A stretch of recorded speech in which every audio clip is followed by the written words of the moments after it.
Smoke rose from the chimney of a forest cabin. A father and son decided to check who lived in the wilderness and went inside. But what they found behind the door was the beginning of a nightmare that no one should ever know about. Subscribe and write in the comments which city you are watching from. The October sun lingered low in the sky, filtering its pale golden light through the thinning canopy of the forest as father and son began their long-anticipated journey. The season was in that fleeting moment when autumn had not yet surrendered fully to the cold grip of winter, but the air already carried a sharpness that warned of the weeks to come. Fallen leaves blanketed the forest floor in shades of copper and rust, crunching under boots with every step, while the distant mountains rose like ancient guardians, their granite ridges dusted with the first hints of snow. The wilderness had its own kind of silence, a silence that was not empty, but alive with hidden life, with whispers of wind in the pines and the faint calls of unseen birds.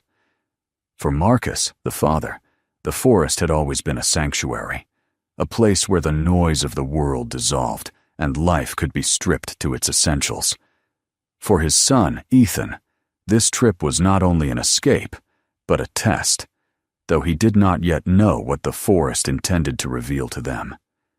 Marcus had long believed in the value of these excursions. As a child, he himself had been led into the woods by his own father, who had taught him how to find true north without a compass, how to trace the path of a river, how to read the language of moss on rocks and bark. It was in the silence of the mountains that he had learned patience, and in the struggles of setting up camp or enduring storms that he had learned resilience. Now, standing in his middle years, with lines of time deepening around his eyes, he wanted to pass this inheritance on to Ethan.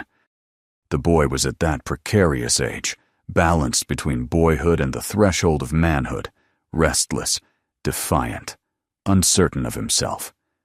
School had become a battleground where he fought not only numbers and words, but the gnawing sense that he was never good enough. Arguments at home had left him resentful, his laughter less frequent, his gaze often distant. Marcus feared losing him to the invisible walls of adolescence, to the world of screens and silence. The forest, he thought, might heal what words at home could not. Their backpacks were heavy with the essentials of survival: sleeping bags, a compact stove, dried food, and water canisters. Ethan carried his own gear, smaller and lighter, but still sufficient to test his endurance. He trudged beside his father with quiet determination, though every so often his eyes drifted to the treetops, where the sunlight played and shadows danced. For him, the forest was both intimidating and mesmerizing.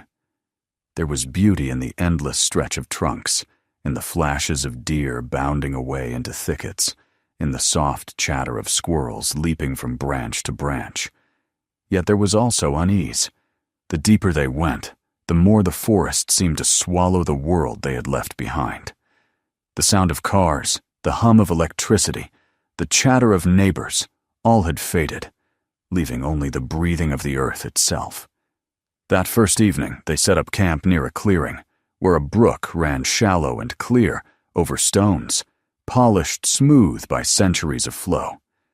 Marcus showed Ethan how to pitch the tent so it would withstand sudden winds, how to build a fire from damp wood by shaving thin curls until sparks caught flame.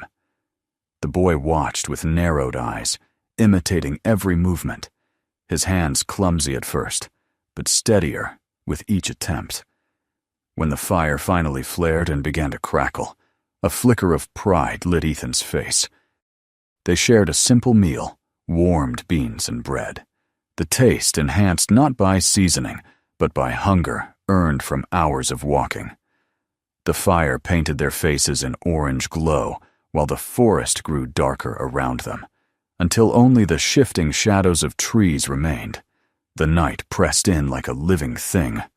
Far above, the The stars emerged one by one, filling the sky with a brilliance Ethan had rarely seen through the haze of city lights.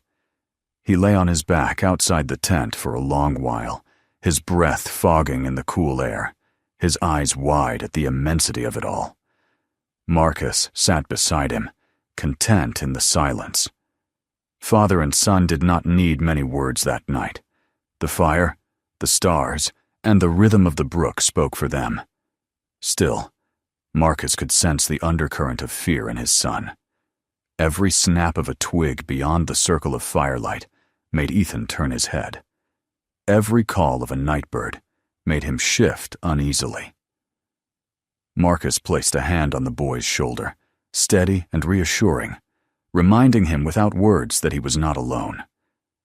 When they finally retreated into the tent, the wind whispered through the branches like an ancient song, and Ethan fell asleep listening to his father's steady breathing beside him. The second day began with a chill, mist draping itself across the ground and clinging to their clothes as they packed their belongings. The forest smelled of wet leaves and pine resin, earthy and raw.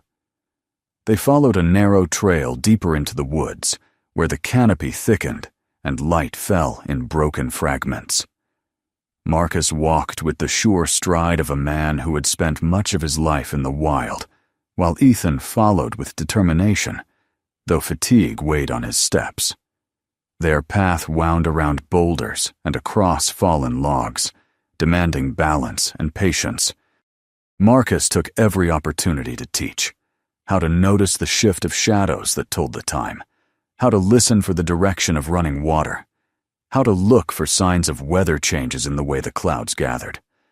Ethan absorbed the knowledge silently, storing it as though it were treasure.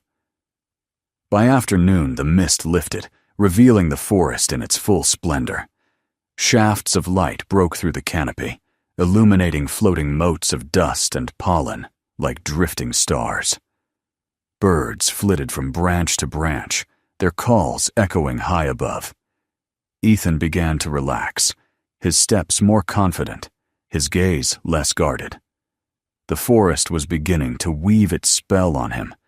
He felt the quiet strength of its trees, the patience of stones that had lain unmoved for centuries, the rhythm of the brook that would flow long after he was gone. For the first time in weeks, his shoulders lowered, his jaw unclenched.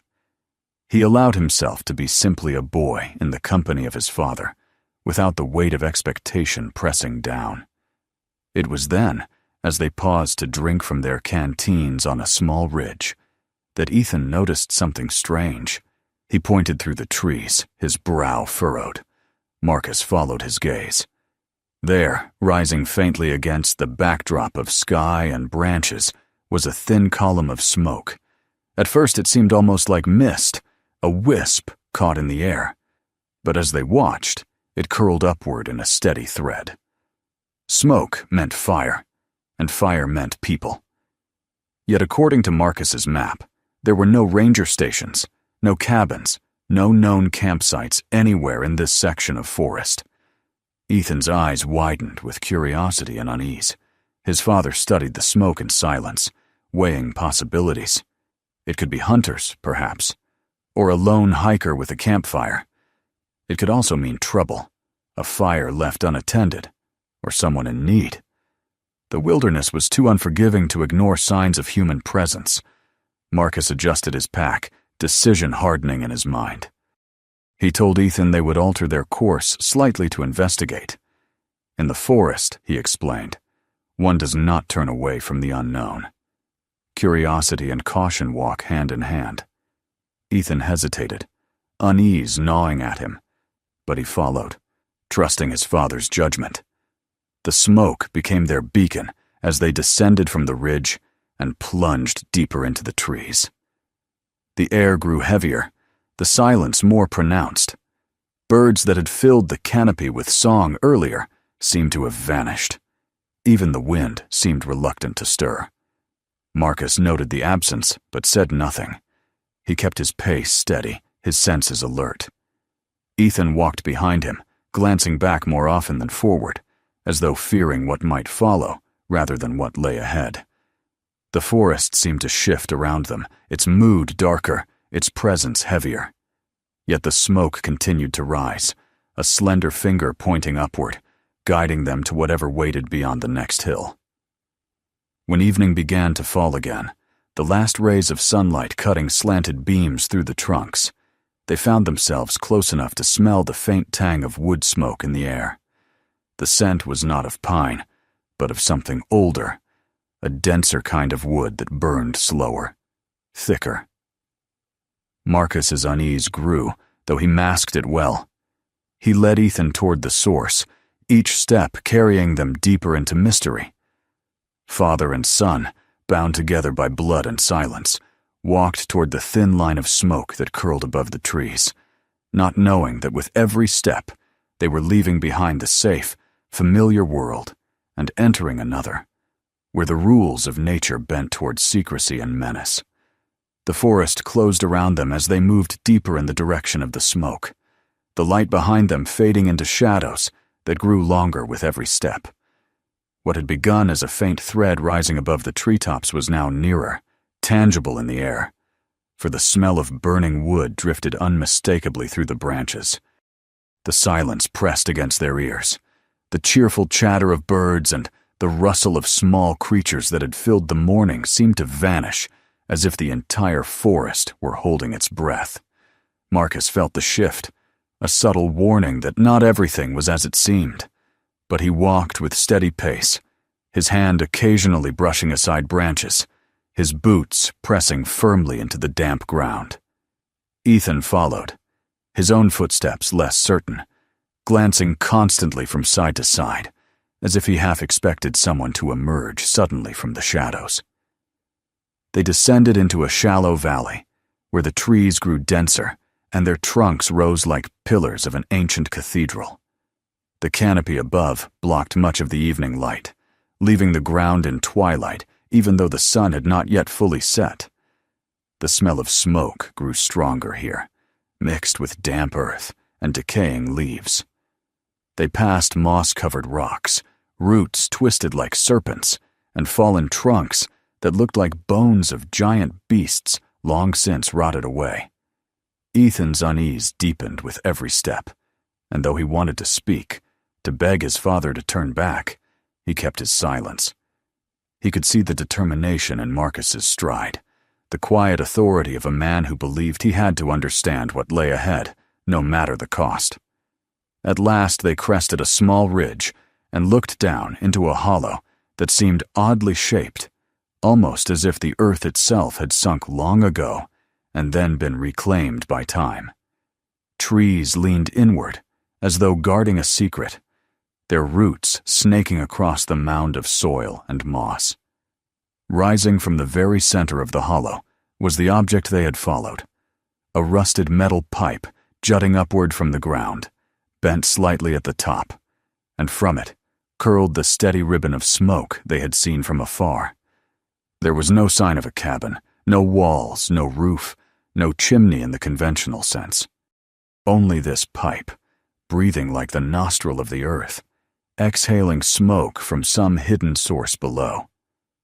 Ethan stopped in his tracks, his breath caught in his throat. "It's not a house," he whispered, though the words vanished in the thickening dusk. Marcus narrowed his eyes, studying the hollow carefully. His instincts, honed by years of moving through wild country, told him there was more here than met the eye. Slowly, he moved down the slope, testing each step, and as he reached the bottom, he saw what the forest had tried so carefully to conceal. At the base of the mound, half hidden beneath roots and drifts of leaves, was a wooden door set into the earth itself. Its surface was darkened with age, its edges reinforced with rusted iron bands, and it leaned slightly inward, as though resisting the weight of the earth pressing down upon it. The discovery sent a shiver through Ethan, who lingered at the ridge, unwilling to descend. His eyes darted from the pipe to the door, then back to the surrounding trees, searching for signs of life. But the forest was empty and still. Marcus beckoned him to follow, his voice calm, though his own pulse had quickened. Together they stood before the hidden entrance, father and son facing the unknown. Marcus crouched and brushed away the moss and leaves, revealing the outline of a handle, corroded but intact. He touched the wood, and it was cold beneath his fingers, yet faint warmth radiated from within, a reminder that the smoke above was not illusion, but the product of fire burning inside. For a moment Marcus hesitated. The rational part of him whispered that they should turn back, that whatever lay inside was none of their concern. But another part, the part forged from years of protecting hikers and enforcing safety in the wilderness, insisted that it was his duty to know. A hidden fire in a remote forest could be dangerous, a threat not only to them, but to the land itself. He placed his hand firmly on the handle and pulled. The door groaned in protest, hinges shrieking as if awakened from long sleep. With effort, he forced it open, revealing a darkness that smelled of smoke and damp wood. They stepped inside cautiously. The air was warmer, heavy with the lingering scent of fire. The narrow space was lit only by the faint glow of embers dying in a stone hearth at the far end, casting the room in flickering red shadows. It was not a cavern, nor a natural hollow, but a man-made shelter carved into the earth, its walls supported by thick logs driven vertically like crude beams. The floor was packed soil, uneven in places, scattered with pine needles and scraps of cloth. It was a dwelling, crude yet lived in, a place designed not for comfort, but for survival. Ethan's eyes widened as he took in the scene. On a rough-hewn table sat the remnants of a meal, a wooden bowl half filled with porridge, turned gray from neglect, a spoon resting beside it, a cup still holding water. Dust had not settled on them, and the porridge had not spoiled to mold. These were recent, perhaps only hours old. Nearby hung clothing on pegs, one a thick coat of modern make, the kind sold in outdoor stores, not crafted by hand. On the floor lay a pair of boots, mud still clinging to their soles, as if they had been worn that very morning. Marcus felt the weight of unease tighten in his chest. Whoever lived here hadn't gone far, and might even be watching now. He studied the walls and saw more. Maps pinned with nails, their paper yellowed but covered in markings. Some trails were crossed out in bold strokes of red, others circled in black, and in the margins were symbols he did not recognize. Crude geometric shapes repeated over and over. Ethan moved closer to one of the maps, his fingers trembling as he traced a line that seemed to correspond with the very ridge they had crossed. Someone had mapped not only the wilderness, but also their path. In the corner, beneath a pile of blankets, was a collection of objects that unsettled them further. Glass jars filled with dried berries and herbs, bundles of bones tied with string, and carved wooden figures shaped into forms that were neither animal nor entirely human.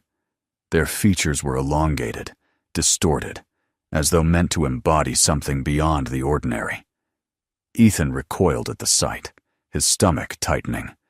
But Marcus forced himself to remain composed. He told himself that people in remote forests often carried traditions, rituals that outsiders did not understand. Yet even he could not shake the sense of strangeness that clung to every corner of the underground cabin.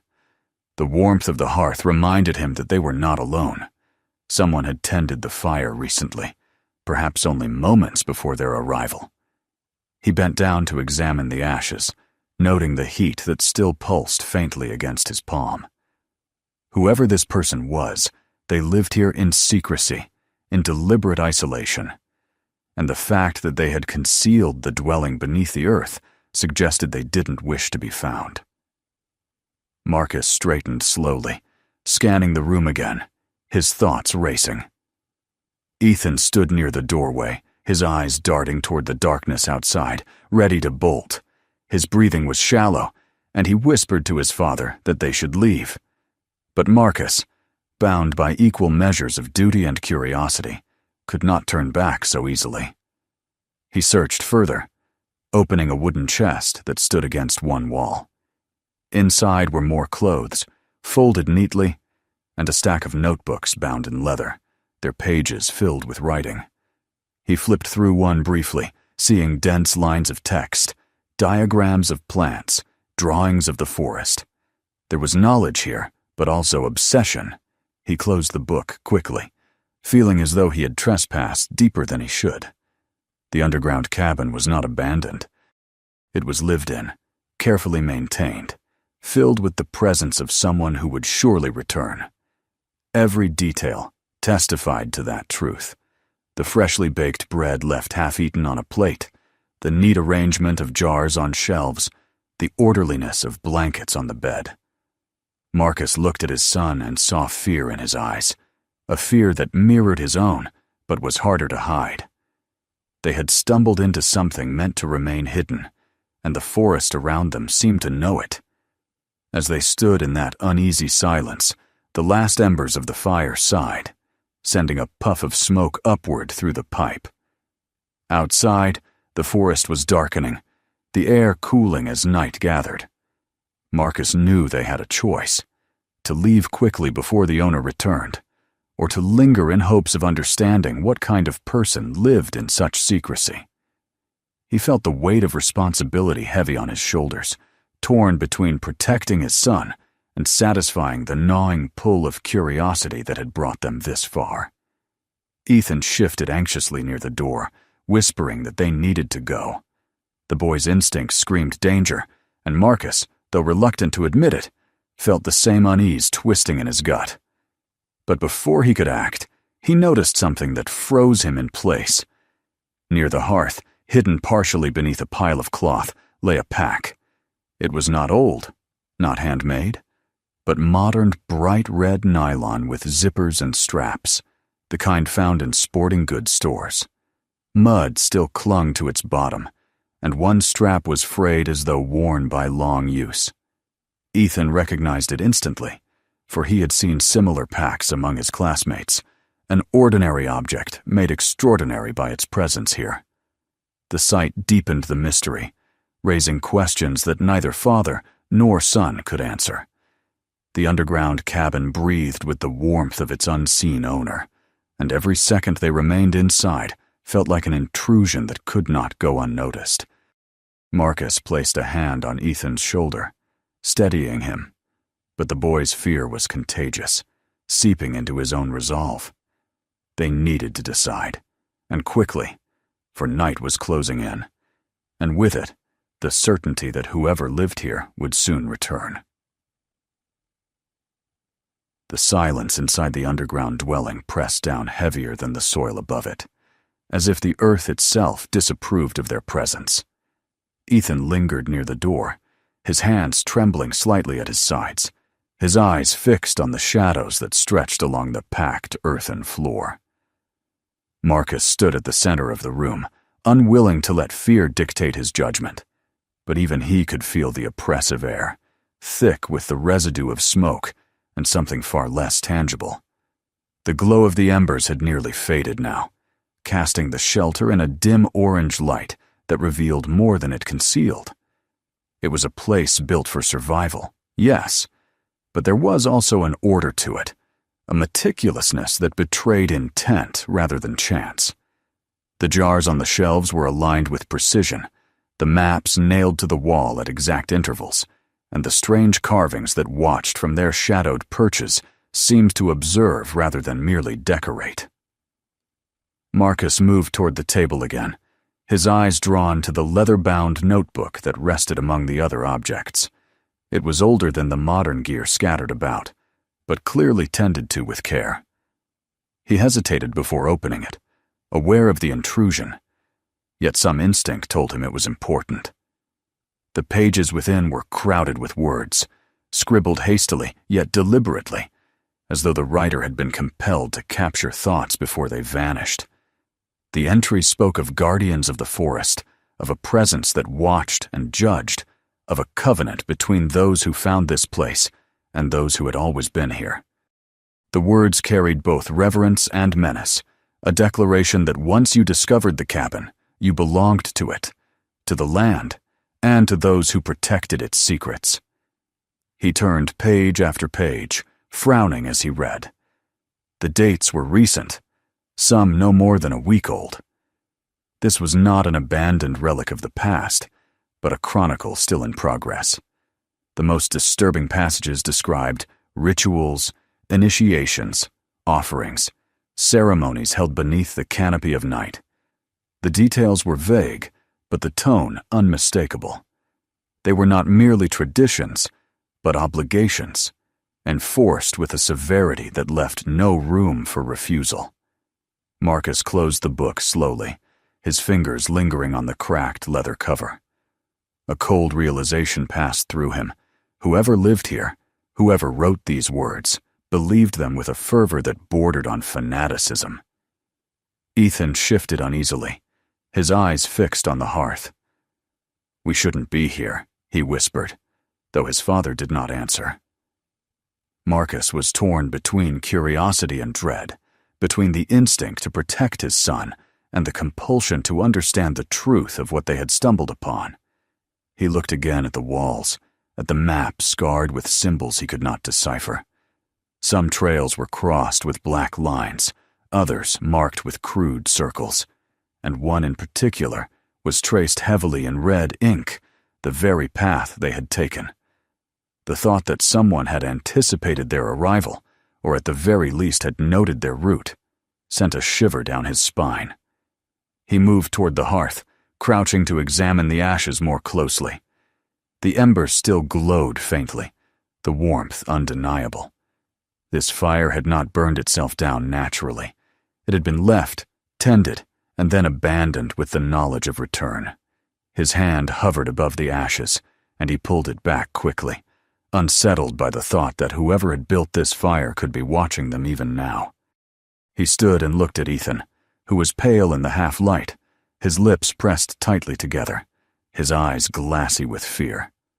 The boy was brave, but his instinct screamed danger, and Marcus knew enough of the wilderness to trust instinct, even when reason wavered. It was then that he heard it, a sound, faint but distinct, the soft crack of a branch under weight. Both father and son froze. The noise came from outside, from somewhere beyond the door. Marcus raised a hand to silence Ethan, though the boy had already stopped breathing. They listened, straining against the pounding of their own hearts. For a moment there was nothing, only the heavy stillness of the forest, pressing against the cabin walls. Then another sound, closer this time. A slow and deliberate step crushing damp leaves. Someone or something was moving out there. Ethan's hand shot toward the door, but Marcus shook his head. To rush out blindly into the dark would be foolish. Instead, he moved to extinguish the last glow of the fire, brushing dirt over the embers to mask their presence. The room sank into deeper shadow, their figures barely discernible now. Ethan's breathing quickened, and Marcus placed a steadying hand on his shoulder. He tried to project calm, but inside, his own unease grew. More sounds followed, the unmistakable rhythm of footsteps circling the hollow, pausing, then continuing. Whoever it was did not hurry. They moved with the confidence of someone who knew the land intimately, who understood that time and silence were as much weapons as strength. Ethan's knees threatened to give way, and Marcus guided him gently toward the corner, out of direct sight of the door. He positioned himself between his son and the entrance, his body instinctively shielding, though he had no weapon but the pocket knife in his pack. The footsteps halted directly outside the door. A heavy silence pressed against the wood, and Marcus could almost feel eyes studying the threshold from the other side. For an agonizing moment, nothing happened. Then, a slow drag of breath, audible even through the barrier, as if the figure outside were inhaling the scent of intruders. Ethan clutched his father's arm, his fingers digging in, and Marcus held him close, his jaw tightening. They were caught, and whether or not the figure outside had known of their presence before, it certainly did now. The door rattled faintly, as though tested by a cautious hand. It did not swing open, not yet, but the hinges groaned under a tentative push. Marcus tensed, ready to act, though he knew action would mean little against the unknown. The sound ceased, and after a long pause the footsteps retreated, slow and deliberate once more, circling again, fading into the distance. Only then did Marcus allow himself to breathe. But relief was fleeting. Whoever lived here knew they had come. It was no longer a question of secrecy, but of intent. What would be done with intruders who had entered uninvited? Ethan whispered again, more urgently now, that they needed to leave, to run, while there was still time. Marcus nodded, finally conceding to what he had resisted. They moved toward the door together, but when Marcus tried to pull it open, it resisted. The hinges that had groaned before now refused to budge. He pulled harder, bracing his foot against the frame, but it was as though the very earth had closed against them. Panic flickered in Ethan's eyes, and Marcus swallowed his own fear, forcing calm into his voice as he told his son to help push. Together they strained, the wood creaking under their combined effort, but the door remained shut, stubborn and unyielding. They turned back into the room, searching desperately for another way out. Marcus's eyes scanned the walls, the ceiling reinforced by beams, the floor that seemed solid, but might conceal a hidden hatch. In one corner, near where the pipe rose through the roof, he saw a narrow gap, a crude vent perhaps meant to draw air. Too small for him, but maybe enough for Ethan. The idea struck him like lightning. He could send his son through, out into the forest, while he remained behind. The thought chilled him, but the instinct to protect burned hotter. Before he could explain, another sound reached them, more terrifying than the first. Not a single set of footsteps now, but several, moving in unison, their cadence deliberate, ritualistic almost. The figures were returning, not one, but many, converging on the cabin. Marcus felt his heart hammering against his ribs, his mind racing through possibilities, none of them good. Ethan's eyes locked on his, wide and pleading, and Marcus gripped his shoulders firmly. He would not let his son be taken by whatever forces moved outside. The noise grew louder, surrounding them, until it seemed the entire hollow throbbed with the presence of unseen watchers. Shadows shifted against the thin cracks of the door, shapes elongated and strange in the moonlight outside. Then, silence again, heavier than before, charged with anticipation. The forest itself seemed to lean closer, listening. Marcus drew his son near, his voice steady though his soul quaked, whispering a promise that he would find a way out. The cabin, once merely unsettling, had become a trap, and the guardians described in the journal were no longer words on a page, but presences in the night. The sense of being hunted, of being studied, pressed into their bones. Father and son clung to one another in the suffocating dark, knowing that the return of the unseen dwellers was not a question of if, but when, and that their lives would never again belong solely to themselves. The silence that followed the footsteps outside was heavier than the night itself. Marcus stood motionless, his hand pressed against the wooden frame of the sealed door, feeling the faint vibrations that seemed to hum through it like the pulse of some living thing. Ethan clung to his father's side, his eyes wide and wet in the darkness, the boy's breath quick and shallow, almost loud enough to betray them. For a long moment, neither dared to move, listening to the hush of the earthbound dwelling, the slow settling of embers that still whispered faint heat beneath the smothered hearth, and the distant shift of leaves outside, where their unseen watchers lingered. Marcus's mind raced, every survival instinct sharpened by years in the wilderness, now colliding with a dread that had no name. They were not dealing with the merciless indifference of nature, but with something deliberate, something human, or close enough to human to chill him more than any wild beast could. He turned slowly, forcing his eyes to adjust to the gloom, scanning the cabin once more with the urgency of a man who knew time was running out. The exit they had used was barred, whether by design or by hands that had closed it from outside. The walls of timber and packed earth offered no weakness, save for the narrow vent he had noticed before, a crude hole leading upward to where the pipe released its smoke. It was small, narrow enough to make the passage painful, but it was hope.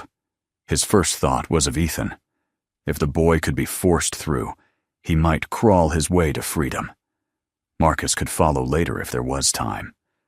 Ethan, however, understood the look in his father's eyes and shook his head violently. His voice cracked in a whisper, refusing to leave him behind.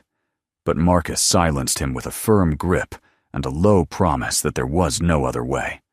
Outside, the forest shifted again, the crunch of weight upon leaves unmistakable, then silence, then weight again, as though the figures circled patiently, weaving a net of fear as tight as rope. Marcus knew the time for choice was nearly gone. He pulled his son close, his voice calm though his heart thundered, telling him he must climb, that he must be stronger than fear. Ethan's eyes glistened with tears, but he nodded because he trusted his father more than he trusted the terror that encircled them. Marcus lifted him, guiding his hands to the jagged edge of the vent, steadying him as Ethan squirmed and pushed himself upward into the dark channel. The boy's breath rasped as he forced his body through the tight opening, his boots scraping against the timber, his shoulders wedged painfully until Marcus braced him from below, urging him higher.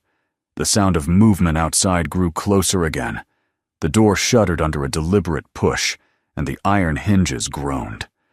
Marcus whispered for Ethan to hurry, his voice fierce but loving, and the boy clawed his way toward the faintest promise of open air above. The scrape of his body against the pipe rang like thunder to Marcus's ears, but there was no stopping now. The door rattled once more, harder this time, and Marcus knew they were out of seconds. He looked up and saw Ethan's hands finally emerge into the cool night beyond the vent. The boy pulled with desperate strength until at last his body slipped through, and the faint rustle of his movement vanished into the forest above. Relief surged in Marcus's chest, but it was cut short by the deep creak of the door as it yielded an inch to the force pressing from the other side. He backed away slowly, his fists clenched, though he had no weapon worth raising, his eyes fixed on the splintering frame. He whispered one last prayer that Ethan would keep running, would not look back, would remember the path of stars above the canopy and follow them until the forest released him. The door gave way. In the widening crack, a sliver of moonlight spilled into the room, illuminating figures that moved with quiet deliberation. They entered not with the wild charge of hunters, but with the solemn pace of ritual, their shapes cloaked and indistinct, their presence filling the cabin with a suffocating weight. Faces were hidden beneath hoods or masks, crude and wooden, carved with distorted expressions that seemed neither human nor wholly of the earth. Their silence was worse than any cry. It was purposeful, as though sound was forbidden until the right moment came. Marcus stood tall, his body squared, not out of belief that he could fight them all, but out of the unyielding instinct of a father who would not show fear. They spread in a circle, their eyes, though hidden, fixing on him with an intensity that burned like fire. One raised a hand, pointing toward the vent, toward where Ethan had escaped. The gesture was slow, deliberate, and Marcus knew they were aware. They had allowed the boy to go, or perhaps they hadn't cared. The figure lowered its hand again, and all attention returned to him, as though he were the offering chosen for this night. Marcus's thoughts flew to his son, already running through the trees above, and he drew strength from the image of Ethan's footsteps, carrying him farther and farther away. He would not let fear take that from him. When the figures advanced, he met them not with a cry, but with silence of his own, his last defiance. They closed the circle, shadows merging, and the cabin seemed to shrink until it was nothing but darkness and the echo of his heartbeat. The final image that seared into his mind before the light was swallowed was not of masks or rituals, but of his son's face as he climbed, a face caught between terror and courage, and Marcus allowed himself a final surge of hope that Ethan would live. Above the hollow, the night lay heavy on the forest, the trees tall and watchful, their branches clutching at the stars. Ethan stumbled into the open air, his chest heaving, his hands raw from the climb. The forest greeted him not with comfort, but with the endless dark of its ancient silence. Behind him, the vent released its last tendrils of smoke, curling into the air like a signal that none would answer. He wanted to turn back, to wait for his father, but every instinct told him to run. The weight of unseen eyes pressed against his back, urging him onward, and he fled into the labyrinth of trunks and shadows, guided only by the memory of his father's voice. He did not know how long he ran. Time dissolved into the pounding of his heart and the rhythm of his steps. The forest closed and opened around him, branches tearing at his clothes, roots grasping at his feet. He stumbled, fell, rose again, always pushing forward.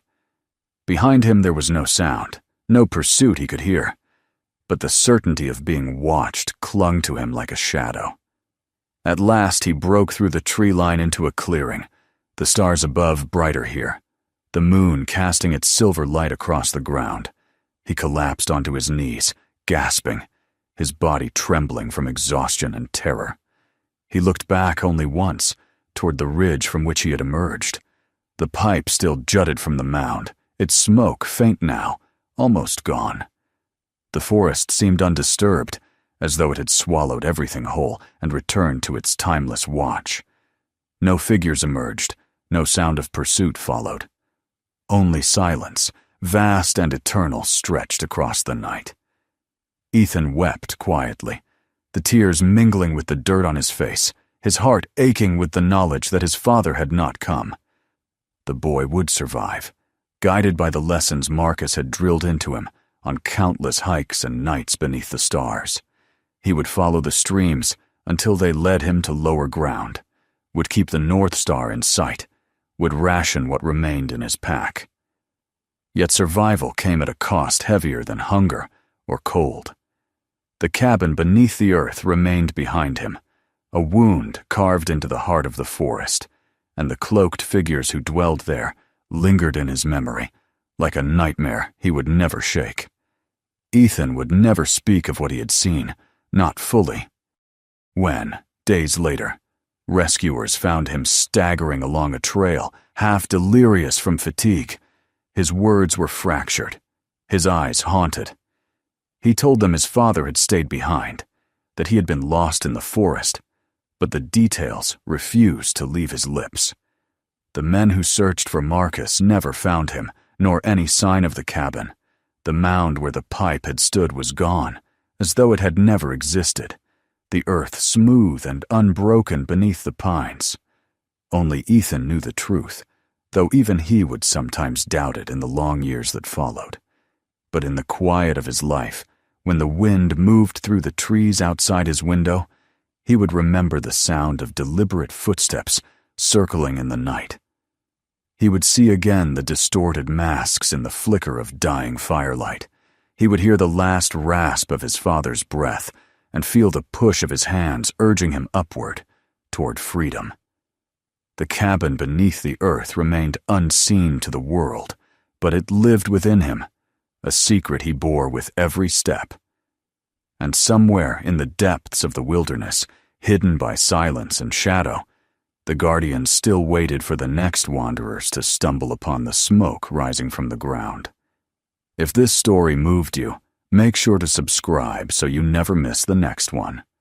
Take a moment to watch the next video waiting for you right now. There are more powerful stories you won't want to miss. And don't forget to share this video with friends and family.